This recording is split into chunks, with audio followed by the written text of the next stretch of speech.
Join me on a super awesome paragliding XC flight. In this unstable post-frontal day, we will try to fly around the Lake of Geneva. You can see spring is back and it brings absolutely gorgeous colors. Super green fields down below and even some snow-covered peaks up high. So we're here on the Jura and we're trying to fly towards Bellegarde, towards the first turn point. And you can see there's still a lot of humidity present. So it has actually rained in the morning and this leaves a lot of water in the atmosphere. Additionally, there is some northwest wind up high and this blows the clouds into the slope. Hence, it generates quite a bit of shade, which is the critical thing at the moment to watch. As you can see, the whole slope is covered in shade, but there's still some good clouds, so it's actually quite lifty. But I'm looking or hunting for some good patchy sunshine in order to climb up again.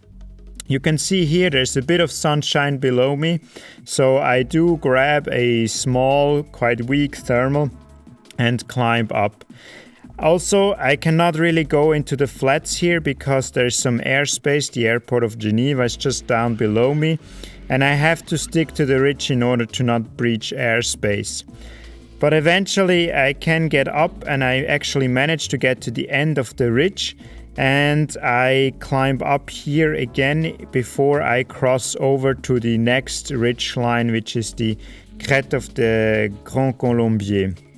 As you can see, I'm climbing just above this little hill in front, and it's well marked by good cumulus clouds, so the thermal is quite easy to spot and grab.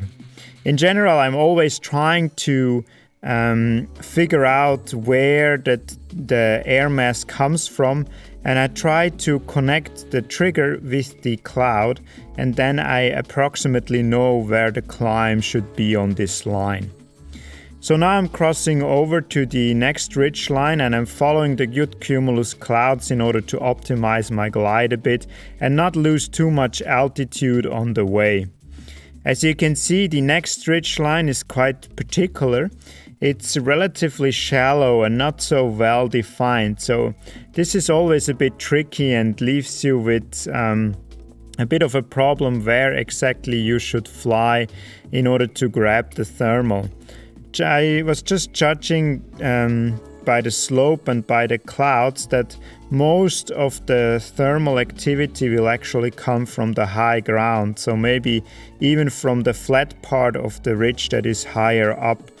And here it would be best to just climb up high and race along the clouds, but I cannot do that because there is again some airspace, so the airspace ceiling here is actually relatively low and it's only 1700 meters, so I cannot climb up to the good looking clouds. So instead I choose a tactic of trying to climb up just below the airspace ceiling and climb frequently in order to stay above the ridgeline and still profit of the good thermals from the high ground.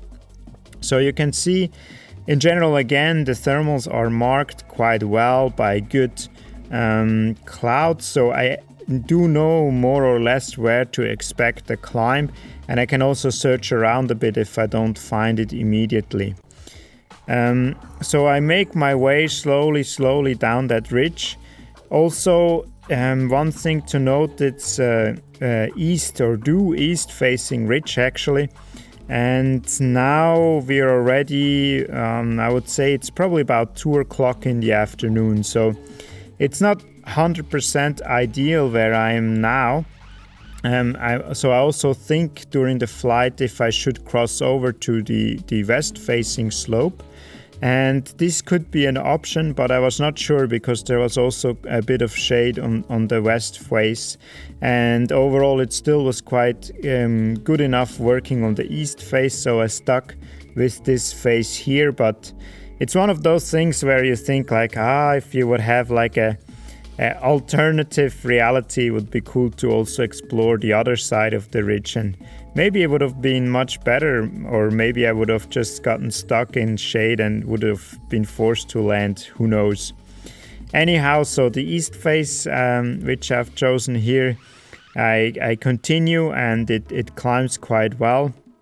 It just has a few tricky bits, so you can see coming up is a bit of a shallow turn, so I'm trying to climb as high as possible in order not to get flushed on this ridge line. I'm also a bit worried that there might be some valley wind down below, so that once I get too low I will hit the valley wind and maybe get stuck in this. But overall I never get so low, so I can climb quite nicely again and make it towards my target, which is the Grand Colombier at the end. And also there is a special treat waiting, because the airspace limit will lift to 2,300 meters, so significantly higher than what I have now. And I'm really looking forward to finally climb up to these good looking clouds and not just always stop before you actually reach them because of airspace. This is really a bit, you always have the kind of good candy dangling in front of your mouth, but you're not allowed to eat it. So this is not so easy sometimes. But of course, we have to respect the airspace, and especially in this section here you can see quite often some airplanes crossing, so it's really not a good idea to go any higher than the legal limit. So now in this section of the ridge it gets a bit steeper, which helps me. So this makes for a more defined trigger point, so I can just aim for the top of the ridge.